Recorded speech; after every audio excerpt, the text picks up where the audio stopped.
Hola amigos, ¿qué tal? Una semana más con todos vosotros y esta semana, la verdad, con mucha pena y con mucha tristeza por todo lo que ha ocurrido en Albacete y en Valencia. No sé cómo expresar o cómo enviar todo mi cariño, todo mi apoyo y por supuesto estamos todos en contactos para poder derivar la mayor ayuda posible a todas estas personas que realmente lo necesitan. Es una pena que hayamos tenido que llegar a esta situación. Acordaros que la semana pasada hablábamos del huracán Milton, cómo realmente fue provocado por Harp.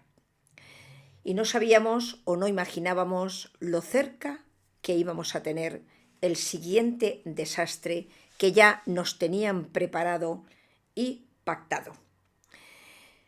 Hablamos cómo también había sido provocado y exactamente igual y en las mismas condiciones ha sido provocada Dana.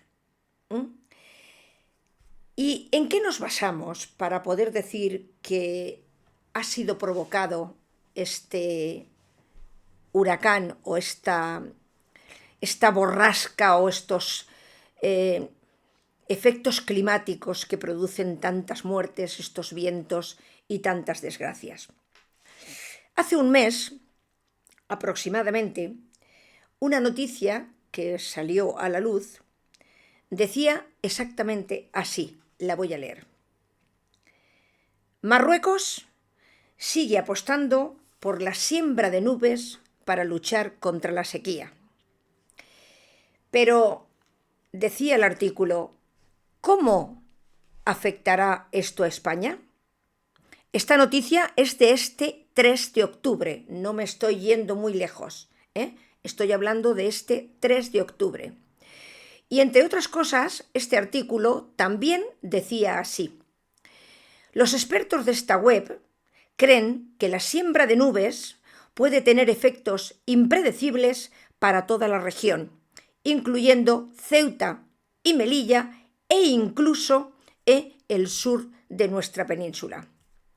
Las lluvias serían abundantes en áreas de la geografía donde no estaban muy acostumbrados a grandes precipitaciones, pudiendo causar incluso inundaciones y escorrentías, provocando tornados, tormentas, granizadas, etc. El día 27, exactamente, AEMET ya conocía la noticia y no han sido capaces de avisar a la población. Los pactos verdes que se hicieron en la Unión Europea incluyen el derrumbe de los pantanos. Pantano que en Valencia antes contenía el agua con la obra que se hizo en 1957 a causa de otra riada que hubo anteriormente y que ahora había sido destruida. El viernes anterior al desastre, un agricultor, también muy conocido en las redes sociales, también advirtió que los radares meteorológicos no funcionaban. Y vuelvo a preguntar, ¿no funcionaban? ¿O a alguien no le interesaba que avisar de lo que venía o de lo que se estaba preparando? Puesto que ya, entrando el agua ya del Turia en Valencia, todavía no se había recibido ninguna señal de alerta. Es increíble lo que está ocurriendo. Hay otro vídeo, otro informador, que también nos han enviado y cómo demuestra cómo la radiación dirigida hacia ese tornado y lluvias, cómo lo empujaban y de dónde salía esa radiación. Pues de la base Aitana, amigos, aquí, cerca de Alcoy. Y todo esto lo ayudan las antenas 5G que ya se construyeron mientras todo el mundo estaba encerrado en sus casas por culpa de un supuesto virus que nos hicieron creer. Aunque nos vayan vendiendo el cuento de que instalaciones como esta son necesarias para avanzar en nuestra tecnología o protegernos de supuestas agresiones del exterior, eso es mentira. No hay absolutamente nada que lo justifique. No quiero decir nada cuando nos coloquen el 6G. Si con el 5G imaginaros los desastres que se están ocasionando, pues con el 6G no os imagináis. Pero ¿dónde está HARP? Este aparato que realmente es el que empieza a enviar estas ondas y que después la radiación distribuye o dirige hacia las zonas que quieren ser afectadas. Bueno, pues en un lugar en la Tierra tan remoto que los seres humanos no pueden llegar fácilmente. En el punto Nemo. Es un punto prácticamente inaccesible, diríamos el más inaccesible del planeta, y está localizado precisamente en el Océano Pacífico a más de 2.600 kilómetros de cualquier costa. Ningún barco ni ruta comercial lo atraviesa. Es un sitio perfecto para esconder algo cuando alguien no quiere que nadie lo descubra y lo vea.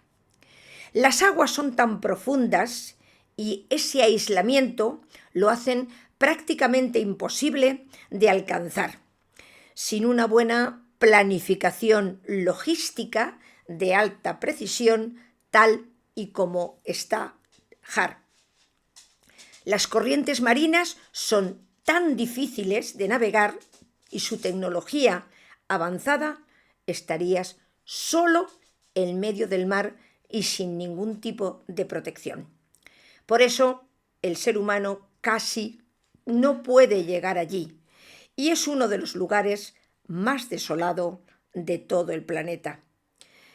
Fijaros que se conoce también como el cementerio de naves espaciales, ya que de alguna manera se depositan allí para que se desintegren. Lo cierto es que esto que ha pasado son contratos. Son contratos y hablando de la base haitana, en la cual está emplazada esta zona para desde allí dirigir la radiación con la ayuda de estas antenas 5G, decía que son contratos de armamento con otros países. Resulta triste que la montaña más alta de la provincia de Alicante no tenga acceso a que la población civil pueda subir, porque está totalmente prohibido. Varias veces han querido de alguna manera desmilitarizar la Sierra de la Aitana. La última vez fue el 21 de mayo del 2006.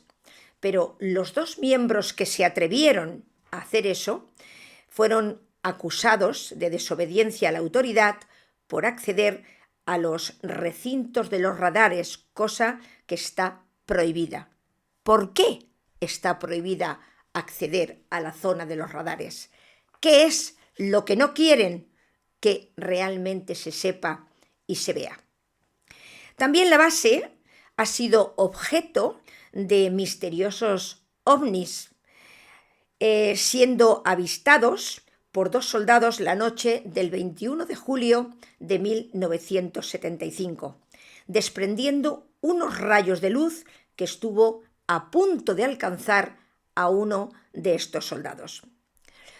Políticamente, en España estamos en un momento muy delicado con el destape de la corrupción de este gobierno. Necesitábamos algo que hiciera mucho más ruido que lo que está pasando para callar un poco las voces. Y la venganza ha sido: no os vamos a ayudar. Vosotros queréis ir a por mí, yo voy a demostrar aquí quién realmente tiene el poder. ahora os vais a ver solos y desprotegidos, porque realmente la ayuda ha sido mínima y porque ya han reclamado que los militares salgan a la calle, han soltado 500 militares. También han despreciado la ayuda de Francia, que estaba dispuesta también, y la ayuda de Argentina. Y en ningún momento han querido ninguna colaboración. Señores, después de esto habrá un antes y un después. Lo que pasa es que imaginaros si estos son fríos y están entrenados para el programa que realmente vienen a desempeñar. Que si ya no podían salir a la calle antes porque realmente todo el mundo los insultaba, imaginaros después de esto.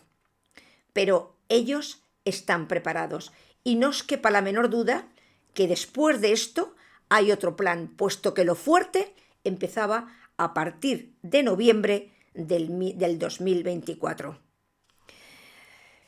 ¿Entendéis por qué no es casualidad que tantas civilizaciones antiguas hablen del final de los tiempos? Los mayas, desde los mayas a Nostradamus. Todos coinciden en fechas cercanas. Pero entendéis también cómo todo el mundo, la mayoría, se sube al carro de la corrupción. Con lo cual es preciso que al final hay que determinar que se tiene que terminar con esa civilización, porque prácticamente justos quedan los mínimos. Esto es lo que ellos no piensan. Creen que solamente con el poder y con el dinero lo pueden lograr todo. Están muy equivocados. Tampoco me gustaría a mí estar en su piel en el final que a ellos les espera después de todo esto. La verdad de todo esto es que este final ya está programado. Esa élite de la que hablamos, siempre que permanece en las sombras, sin que realmente sepamos quién son, solamente ponen a los títeres de los políticos, que son los que ejecutan sus órdenes. Pero ellos ya conocen la fecha exacta en que todo va a colapsar. Y ellos ya se están preparando para sus búnker o para escapar. Cada vez tendremos más catástrofes que ellos llaman naturales o que ellos llaman virus o pandemias o crisis económicas, guerras, que son parte de un plan simplemente para acelerar este fin. Lo que están pretendiendo es sustituir a esta humanidad por robots, puesto que la inteligencia artificial es quien ellos pretenden que sustituya al ser humano. Salvo ellos, claro, ellos tienen que permanecer viviendo. Y aprovechando esta triste desgracia, vamos a hacer una reflexión. Si tienes comida en la nevera, si tienes ropa en tu armario, un techo sobre tu cabeza y un lugar donde descansar, ya eres mucho más afortunado que el 75% de la población mundial.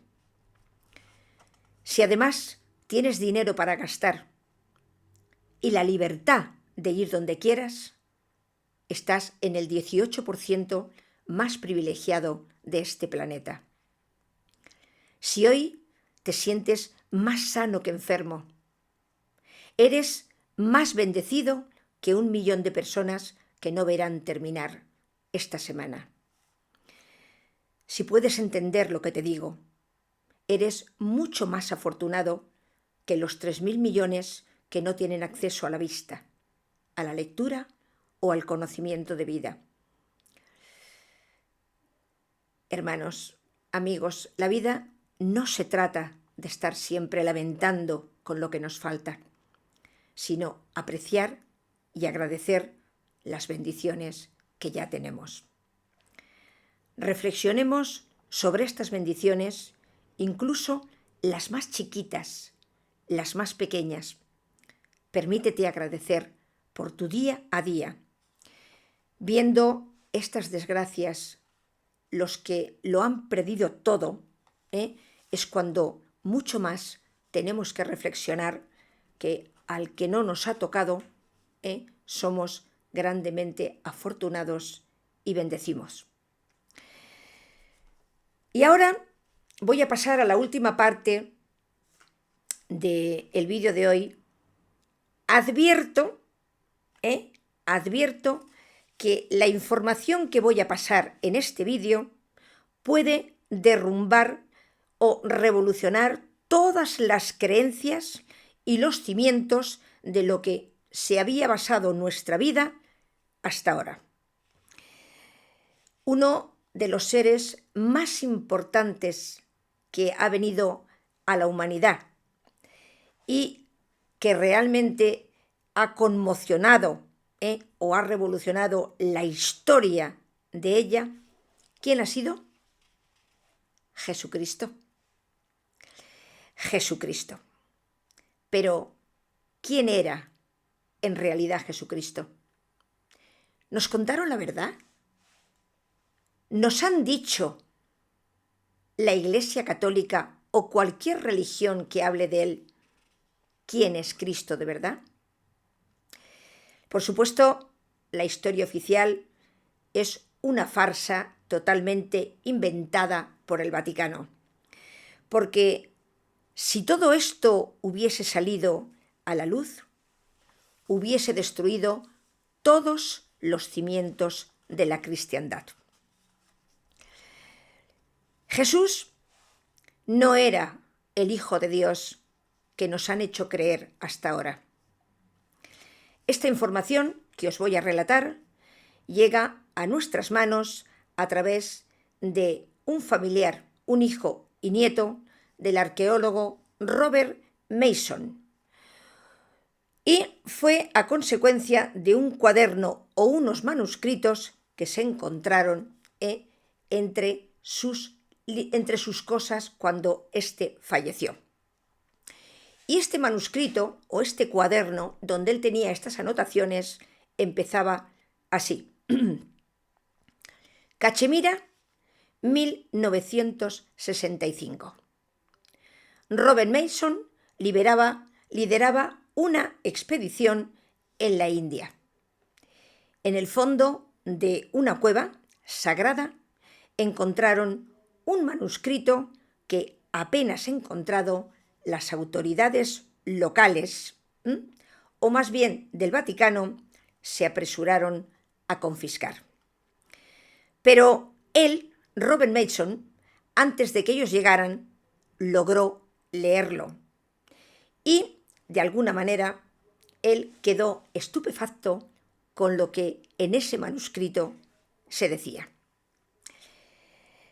Pero este hombre no habló porque pensaba que la humanidad de aquella época no estaba preparada para recibir esta información. Hoy quizá tampoco, pero ya no tenemos tiempo.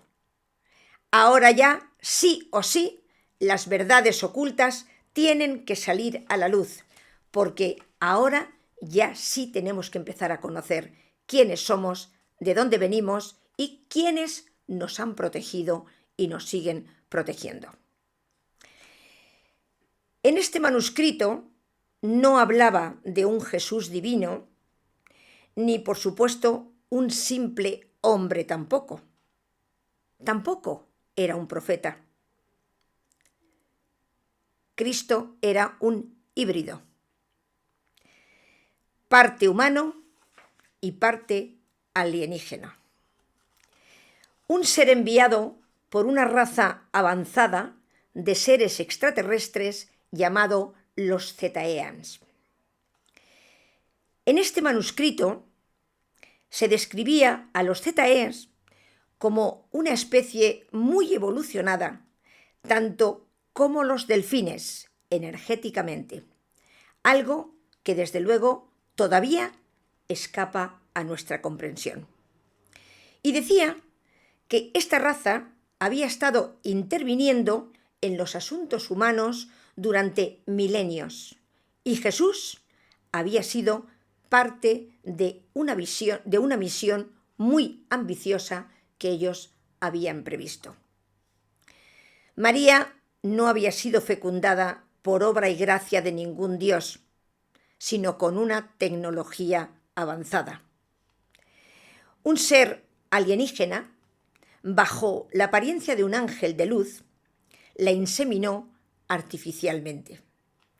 Ese ser era una energía pura perteneciente a los Zetaeans y vendría a traer un ser que cambiaría el destino de toda la humanidad. Así fue como María quedó embarazada a pesar de su virginidad. Ella no entendía lo que le estaba pasando, tampoco comprendía las cosas que le estaban ocurriendo. Otro falso relato fue el del nacimiento de Josué, porque ni tan siquiera Jesús es su verdadero nombre.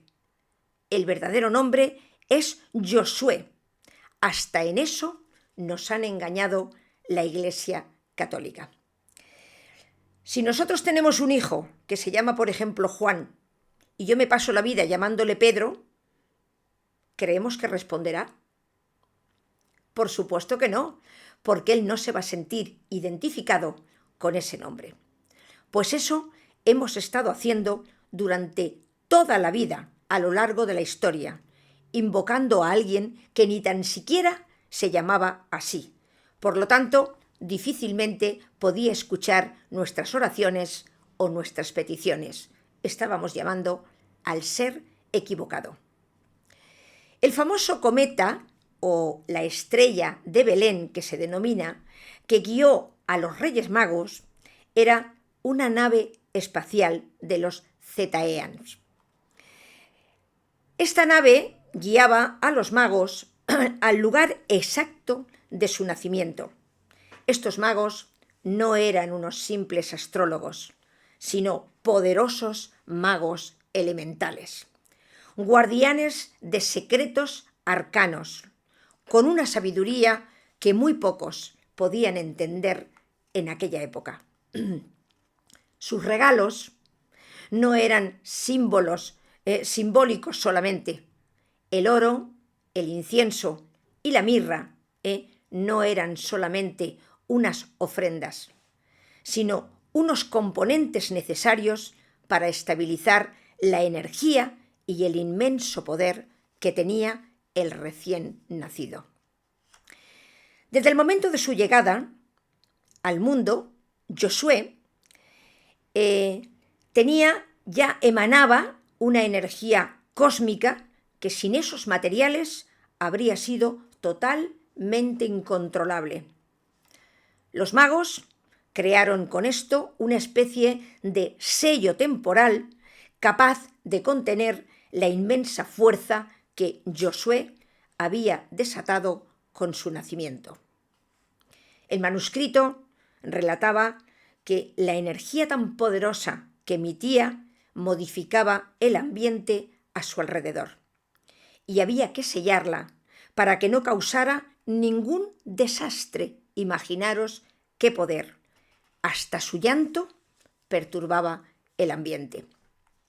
Llegó un momento que María sentía miedo de ver ese poder que escapaba de cualquier comprensión humana y mucho menos de la época. Los Zetaeans controlaban de cerca todo, pero no podían intervenir en el proceso. Era su creación y había nacido con un propósito: guiar a la humanidad hacia la nueva etapa de nuestra existencia. Pero ni siquiera los Zetaeans podían imaginar la gran dificultad que iba a encontrar Josué para controlar su propia energía. Durante su infancia, cuando Josué tenía sobre 6 o 7 años, empezó a escuchar una voz en su mente. Al principio, como él ignoraba realmente quién era, pues pensaba que era la voz de Dios el que hablaba con él, cuando en realidad era la voz del patriarca de los Zetaeans, alguien que guió siempre desde el principio a Josué durante toda su misión aquí en la tierra. Él no era consciente de su poder. Y cuenta ese manuscrito que en una pelea un día con otro niño que lo molestaba, le descargó una energía tan fuerte, llena de rabia en ese momento porque estaba enfadado, que lo mató. Instantáneamente, Josué, horrorizado por lo que había hecho, utilizó su poder para resucitarlo y devolverlo a la vida. Entonces fue cuando él empezó a comprender que no era un niño como los demás, pero comprendió que realmente su peligro era controlar su propia energía. Poco a poco, Josué empezó a recordar quién era y la misión que traía aquí en la tierra. Un día, en una reunión familiar, cuando Josué tenía sobre 12 años, uno de los miembros de la familia se hizo una herida bastante profunda. Sin pensarlo, él, enseguida, puso su mano sobre la herida y el corte desapareció instantáneamente. Todos quedaron en silencio. Nadie jamás había visto hacer nada igual a nadie. Otro momento en que habla también ese manuscrito es el del bautismo de Josué. El relato cuenta que cuando Juan lo bautizó en el río Jordán, no fue el Espíritu Santo quien descendió, sino los cetaeans para hacer un ajuste energético que estabilizara los poderes de Josué. Este ajuste fue esencial para que pudiera terminar su misión sin morir antes de tiempo, ya que, siendo consciente él y ya sabía que cada milagro que realizaba aquí acortaba su tiempo en la tierra. Por lo tanto, no podía seguir usando esa energía de manera indiscriminada. El milagro de la curación de un leproso, cosa que lo dejó débil durante más de 2 semanas, puesto que cada milagro consumía parte de una energía que él iba necesitando. La curación del siervo del centurión también fue otro milagro, donde empleó una técnica de sanación a distancia con una tecnología muy avanzada que los cetaeans ya utilizaban, pero sin utilizar el contacto físico. Pero eso desgastaba todavía aún más la energía y él seguía debilitándose. Otro milagro, la curación de la mujer con el flujo de sangre, fue un proceso de equilibrio de energía interna de la mujer. La resurrección de Lázaro fue uno de los milagros más sorprendentes que hizo Josué, pero fue devastador para él, porque le tocó estar enfermo durante muchos días. La calma de la tormenta fue otro milagro donde Josué utilizaba su energía cuántica para detener el agua. Y lo que hizo fue que manipuló los patrones climáticos y detuvo la tormenta. Luego siguieron muchísimos otros milagros, curación de los ciegos, porque en realidad lo que hacía era manipular las estructuras ópticas de los ojos, regenerando el tejido dañado. Pero cada vez estaba más y más debilitado. Los demonios que él pulsaba, que en realidad no eran demonios, eran entidades parasitarias de dimensiones inferiores. Cada milagro que él seguía ejecutando drenaba la energía de Josué. La multiplicación de los panes y los peces era una manipulación cuántica. Lo que hizo, alteró la materia a nivel subatómico, duplicando la cantidad de alimentos que tenía a su disposición. Después de esto, Josué se desplomó y de su cuerpo emanaba como una especie de vapor, como si su vitalidad se estuviera consumiendo lentamente. el caminar sobre las aguas, que fue otro milagro que hizo. Josué había aprendido a manipular la densidad del agua a través de sus habilidades alienígenas. Esto le permitía alterar la materia. Después de eso, Josué empezó a toser sangre. El momento culminante de su misión en la tierra fue la última cena. Y en ese evento tenía otro propósito diferente al que nos han contado. Josué, consciente de que su tiempo se acababa, utilizó la cena para preparar a sus discípulos, no solo para su muerte, sino para lo que iba a venir después. La traición de Judas no fue una traición en realidad, era un mandato, era un plan que los ceteans ya tenían previsto que se cumpliera y utilizaron a Judas. Judas no pudo comprender qué fuerzas lo impulsaban a traicionar a Jesús, pero fue el vehículo que utilizaron para poner en marcha los eventos que culminarían con su crucifixión. En esa última cena, Josué realizó un último ajuste energético a los cuerpos de sus discípulos, preparándolos para su partida. Su muerte destaparía un caos en la energía del mundo. Él era consciente y plenamente consciente de ello, y quería que sus discípulos tuvieran la fortaleza suficiente para poderlo resistir.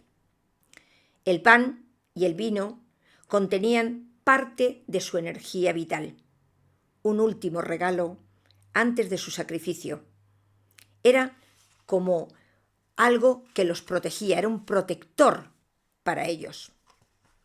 Los soldados que lo apresaron en el huerto de Getsemaní no entendían el alcance y la magnitud del ser que estaban deteniendo. Para ellos era solamente un agitador más.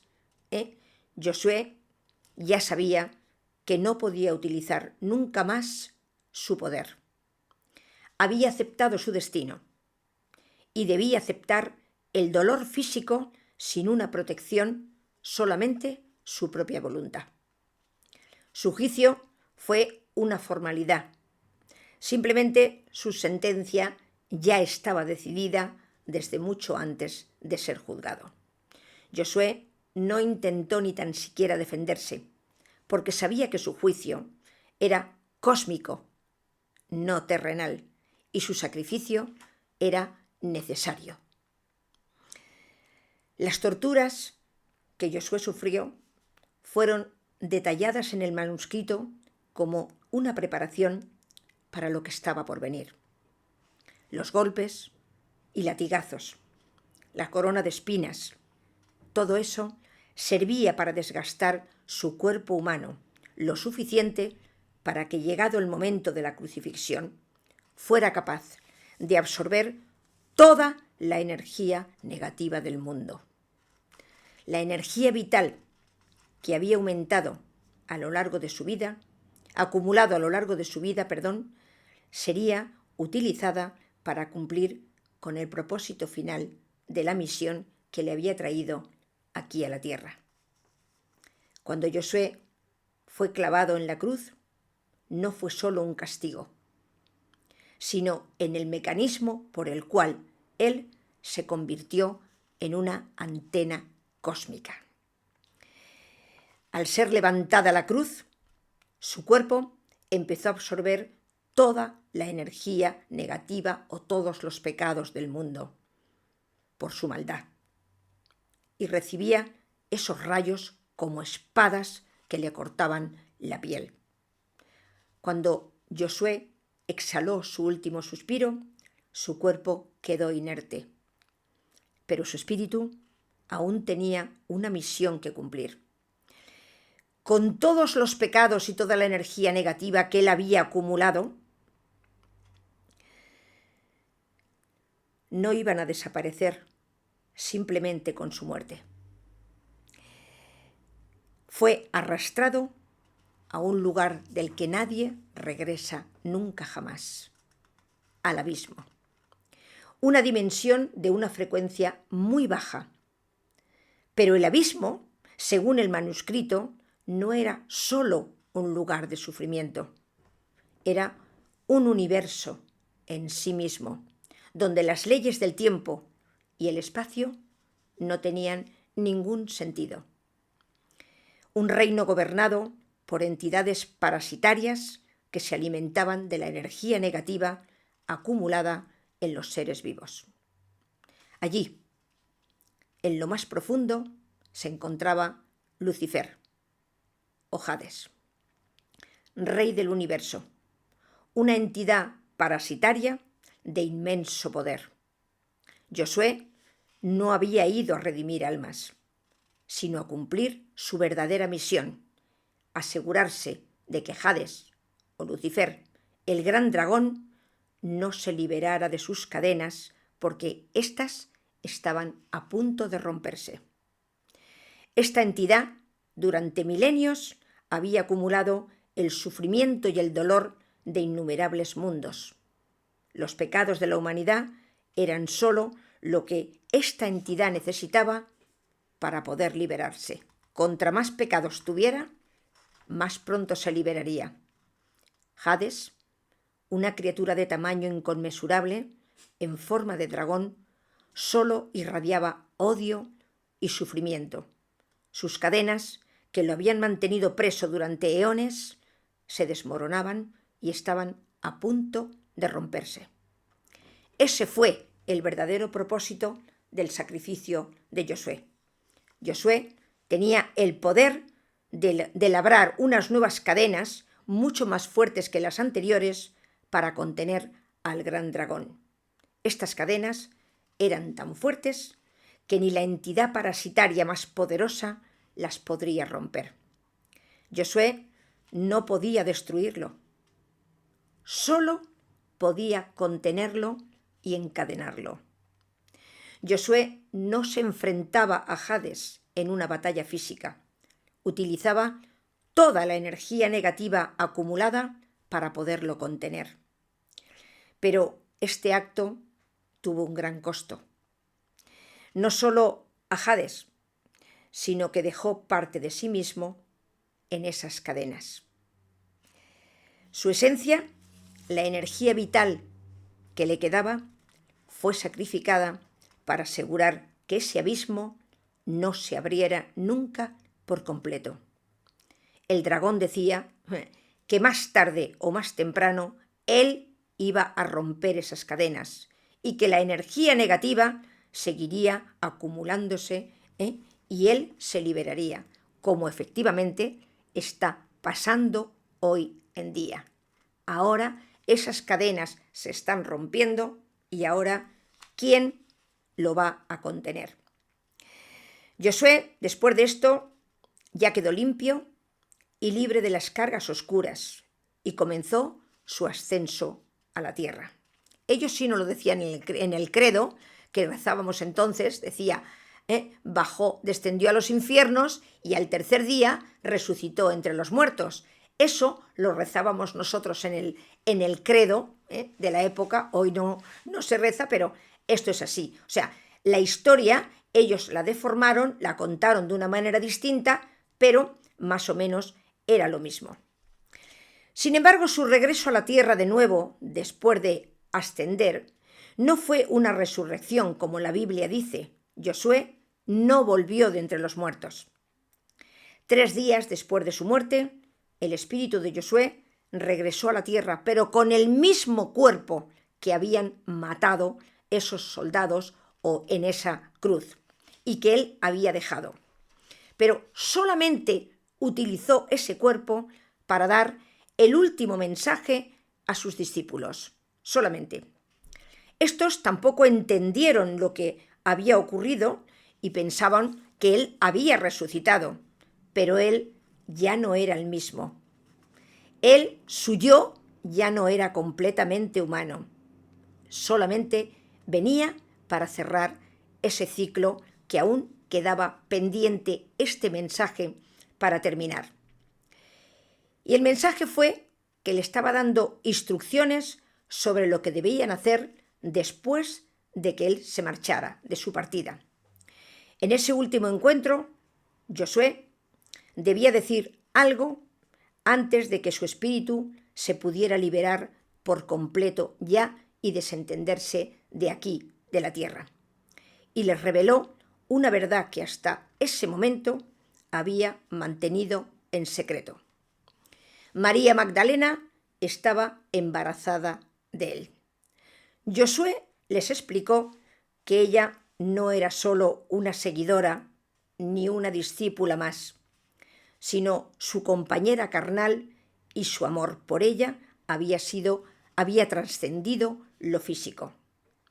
Su futuro hijo no era un niño común, sino el portador de su sangre, la sangre sagrada de Cristo. Los apóstoles quedaron atónitos, puesto que desconocían totalmente este tema. María Magdalena estaba esperando una hija. Esa hija debía de ser protegida a toda costa. Su nombre sería Sara, y en sus venas correría el linaje sagrado de Josué, el linaje real que continuaría a través de todas las generaciones, destinado a perdurar hasta que el mal volviera a amenazar al mundo, exactamente en este tiempo que estamos viviendo ahora. Josué les dio instrucciones de que cuidaran de María Magdalena y del ser que tenía que nacer. Sabía que los que lo habían perseguido a él irían a por ella si esto se sabía. Había una orden total de silencio, un silencio que permaneció siempre y sobre todo en la Iglesia católica y en cualquier religión. Confió en sus discípulos para que la protegieran. Llévensela lejos de aquí, les dijo, ocúltenla de los que buscan destruirla. Mi hija debe vivir, su sangre es la clave para enfrentar lo que vendrá en aquella época. Cuídenla y porque sobre ella va a recaer el futuro de la humanidad. Y después de dar este último mensaje, Josué abandonó su cuerpo y su espíritu se desvaneció.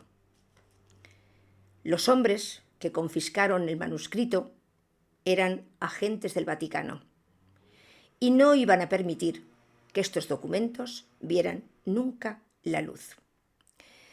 Su amigo más íntimo, el que él más confiaba, en realidad era un vigilante del Vaticano con instrucciones precisas de entregar ese manuscrito al Papa. Amigos, creo que hoy nos hemos alargado un poco más en el vídeo, pero creo que la historia valía la pena de contar. Espero que no estéis demasiado impactados y que sepáis que los alienígenas, los seres de otros planetas, han convivido siempre con nosotros y son en realidad los que nos dan vida a los humanos. Espero que tengáis una buena semana. De nuevo, todo mi apoyo a la gente que lo necesita de Valencia y de Albacete, y para cualquier cosa seguimos en contacto y apoyándolos en cualquier situación. Un beso para todos. Feliz semana.